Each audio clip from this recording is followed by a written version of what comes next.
but Hyper has changed. And you said it earlier, old Hyper is now called Shogun. It's going to burn stakes. New Hyper is something new. Tell us what it is. So the old Hyper, you could burn stakes and get liquid.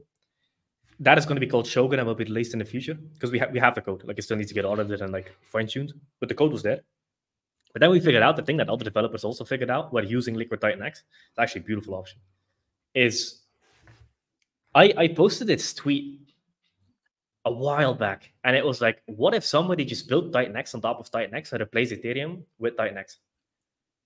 And I was like, oh, that's funny. But then I walked away from my computer and I had this like breakthrough moment where like, wait, that's not a joke. That's fucking genius. And it's such a good idea because you kind of create fractals. And then basically all these protocols will also create a scenario where now when the price dips, people are scared because there's nothing else to do with your TitanX other than sell it or stake it. In the future, now dips result in panic selling.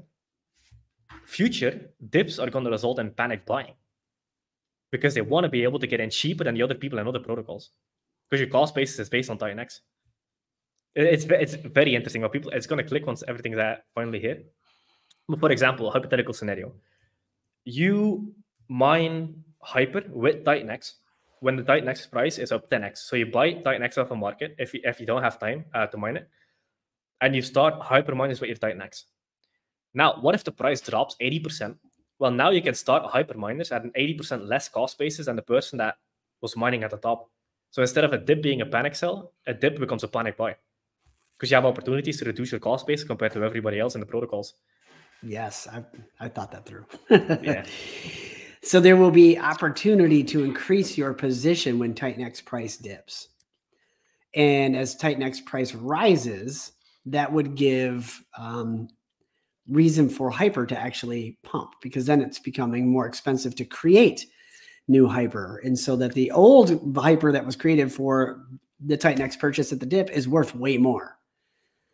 Ooh, I like it. So I mean, I'm going to put on my negative hat. That's stupid. But here's why.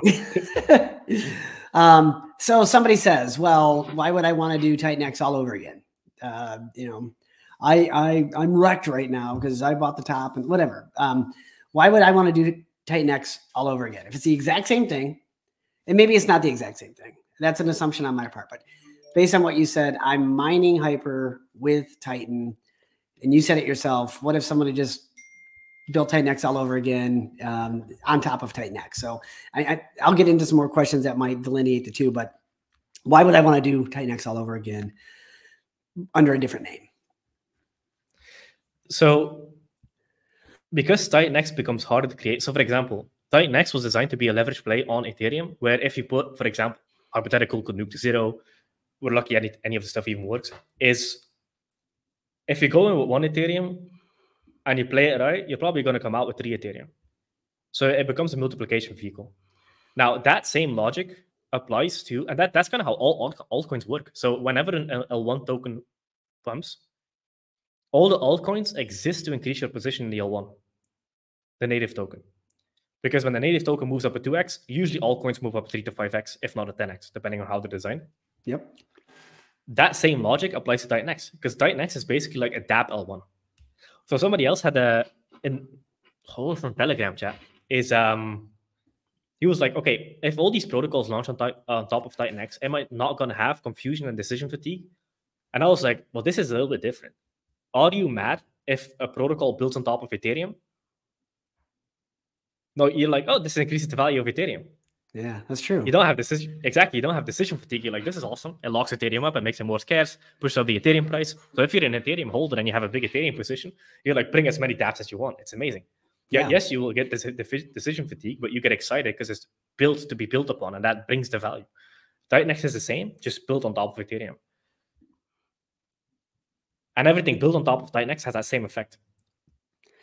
It's a leverage play. So TitanX is a leverage play on Ethereum. A lot of people have used it to increase their position in Ethereum. And Hyper is going to be a leverage play on TitanX. So people will use it to increase their position on TitanX. The only difference being liquid TitanX is going to become very difficult to get. So if you're using Hyper to increase your position on TitanX, and TitanX is disappearing fast because we're crashing, going to zero, rug pull, Jake's a scammer. Nobody's creating more TitanX right now. The future could be very scarce. So I love it. It's again, more rubber banding. Like this one goes out, this one comes back, this one comes in. I can see how this all starts to come together. But I got to ask the question, well, if TitanX is worth nothing, then why would I want to participate in something that's built on top of it? Well, if it's worth nothing, it's worth nothing. But good answer. I don't see that. Yeah, exactly. Yeah, that happens with everything. Like if Ethereum is worth nothing, yeah, then the point of multiplying your Ethereum is worthless. Because in the beginning, everything at some point has a 95% correction. Whether it's during a bear market or after launch, it just happens. Like Cardano went down 98% and recovered and did 100x. So just because something goes down a lot doesn't mean it's dead. In fact, usually it's great opportunities.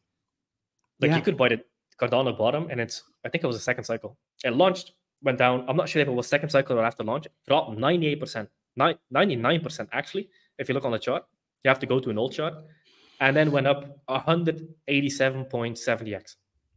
Nice. In the next cycle. So just because something drops doesn't mean it's dead.